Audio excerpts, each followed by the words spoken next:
was not conscious of an effort, but a sharp pain in his wrist apprised him that he was trying to free his hands.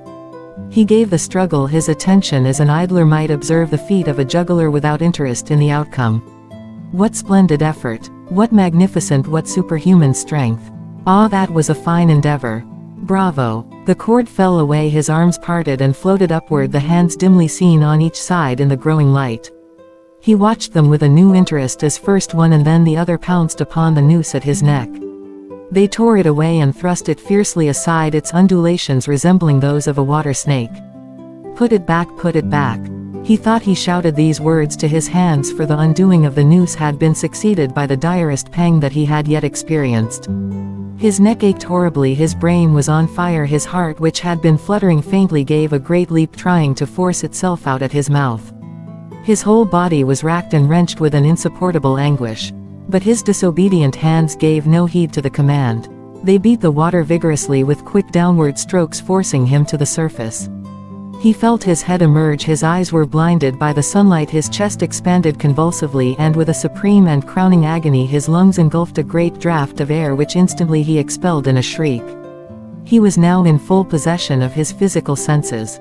They were indeed preternaturally keen and alert. Something in the awful disturbance of his organic system had so exalted and refined them that they made record of things never before perceived. He felt the ripples upon his face and heard their separate sounds as they struck. He looked at the forest on the bank of the stream, saw the individual trees, the leaves and the veining of each leaf, saw the very insects upon them, the locusts, the brilliant-bodied flies, the gray spiders stretching their webs from twig to twig. He noted the prismatic colors in all the dewdrops upon a million blades of grass. The humming of the gnats that danced above the eddies of the stream, the beating of the dragonflies' wings, the strokes of the water spiders' legs like oars which had lifted their boat, all these made audible music. A fish slid along beneath his eyes and he heard the rush of its body parting the water. He had come to the surface, facing down the stream. In a moment the visible world seemed to wheel slowly round himself, the pivotal point, and he saw the bridge, the fort, the soldiers upon the bridge, the captain, the sergeant, the two privates, his executioners. They were in silhouette against the blue sky. They shouted and gesticulated, pointing at him. The captain had drawn his pistol but did not fire, the others were unarmed. Their movements were grotesque and horrible, their forms gigantic. Suddenly he heard a sharp report and something struck the water smartly within a few inches of his head, spattering his face with spray. He heard a second report and saw one of the sentinels with his rifle at his shoulder, a light cloud of blue smoke rising from the muzzle. The man in the water saw the eye of the man on the bridge gazing into his own through the sights of the rifle. He observed that it was a gray eye and remembered having read that gray eyes were keenest and that all famous marksmen had them. Nevertheless, this one had missed. A counter-swirl had caught Farquhar and turned him half round. He was again looking into the forest on the bank opposite the fort. The sound of a clear high voice in a monotonous sing-song now rang out behind him and came across the water with a distinctness that pierced and subdued all other sounds, even the beating of the ripples in his ears.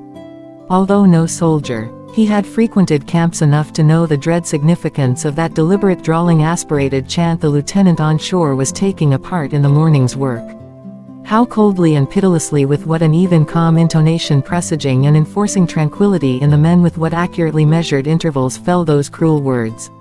Attention company, shoulder arms, ready, aim, fire. Farquhar dived as deeply as he could. The water roared in his ears like the voice of Niagara, yet he heard the dulled thunder of the volley, and rising again toward the surface met shining bits of metal, singularly flattened, oscillating slowly downward. Some of them touched him on the face and hands, then fell away, continuing their descent. One lodged between his collar and neck. It was uncomfortably warm and he snatched it out. As he rose to the surface gasping for breath, he saw that he had been a long time underwater. He was perceptibly farther downstream, nearer to safety. The soldiers had almost finished reloading. The metal ramrods flashed all at once in the sunshine as they were drawn from the barrels, turned in the air and thrust into their sockets. The two sentinels fired again, independently and ineffectually. The hunted man saw all this over his shoulder. He was now swimming vigorously with the current.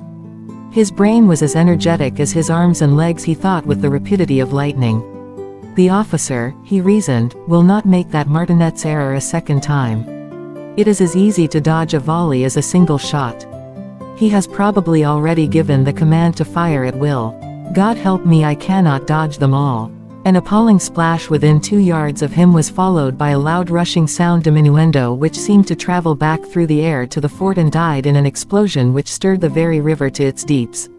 A rising sheet of water curved over him, fell down upon him, blinded him, strangled him. The cannon had taken a hand in the game.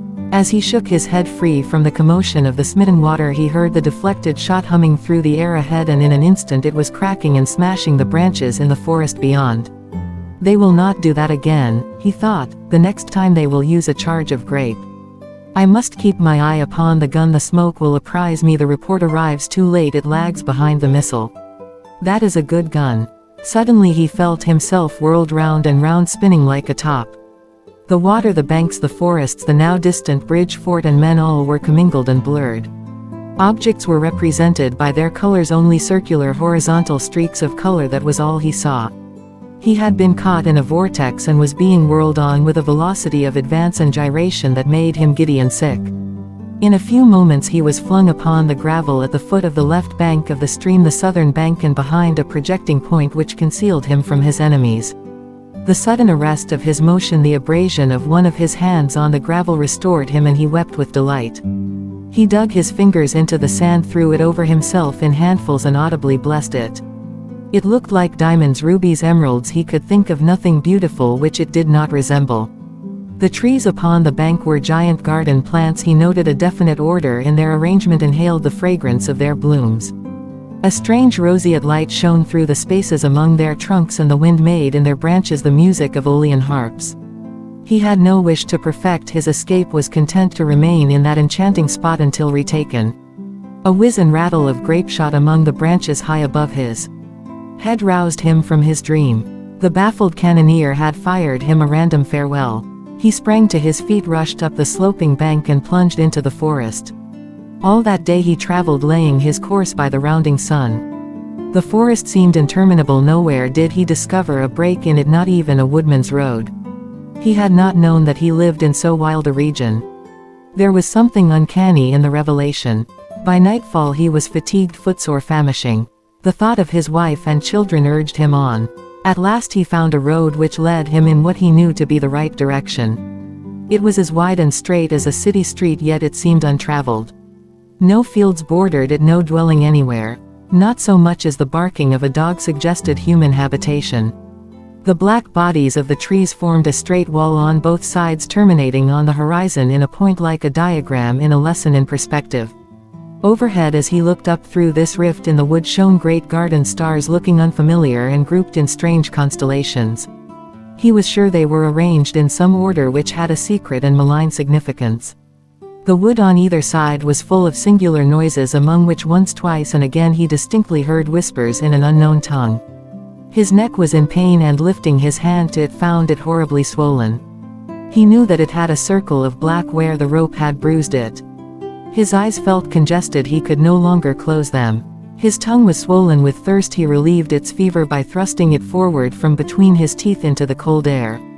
How softly the turf had carpeted the untraveled avenue, he could no longer feel the roadway beneath his feet. Doubtless despite his suffering he had fallen asleep while walking, for now he sees another scene. Perhaps he has merely recovered from a delirium. He stands at the gate of his own home. All is as he left it, and all bright and beautiful in the morning sunshine. He must have traveled the entire night. As he pushes open the gate and passes up the wide white walk, he sees a flutter of female garments. His wife, looking fresh and cool and sweet, steps down from the veranda to meet him. At the bottom of the steps she stands waiting, with a smile of ineffable joy and attitude of matchless grace and dignity. Ah, how beautiful she is! He springs forward with extended arms. As he is about to clasp her, he feels a stunning blow upon the back of the neck. A blinding white light blazes all about him with a sound like the shock of a cannon, then all is darkness and silence. Peyton Farquhar was dead. His body with a broken neck swung gently from side to side beneath the timbers of the Owl Creek Bridge.